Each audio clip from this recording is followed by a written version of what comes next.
যেই লোকগুলোকে হত্যা করা হয়েছে। এই তালিকাগুলো ওই সময় জামাত এবং তাদের ছাত্র সংঘ তারা প্রদান করেছিল। নিয়ে যাক ছোট বাচ্চারা সবাই কি করবা নিয়ে যাই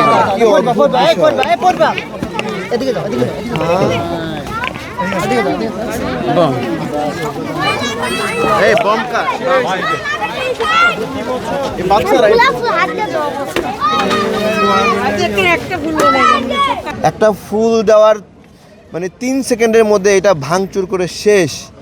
কোনো মানে পাহারা নাই, কোনো সুরক্ষা নাই, একটা ফুলের ডালা সুরক্ষিত রাখিনি এখানে। এবং সকাল থেকে বিভিন্ন গোষ্ঠী এসে এখানে বক্তব্য দিচ্ছে, পাকিস্তানের অপরাধকে হালকা করছে।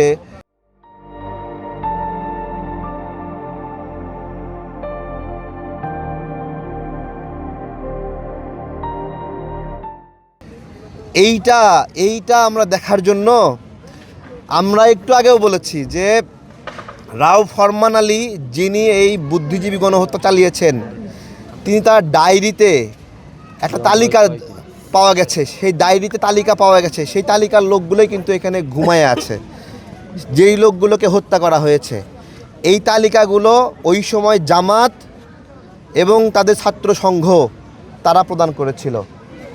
আজকে খুব দুঃখ, তারা এখানে এসে বুদ্ধিজীবী হত্যার সঙ্গে ভারতের সম্পৃক্ততা, ভারতের সাথে আমাদের বিরোধ আছে, আধিপত্যবাদের বিরুদ্ধে আমরা লড়াই করি, কিন্তু এক্স্যাক্টলি বুদ্ধিজীবী দিবসে এই গল্প শোনাই।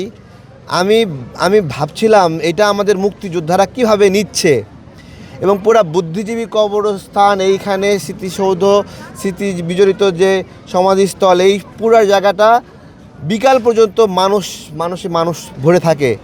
এই যে এই সময়ে এসেও কোনো লোকজন নাই।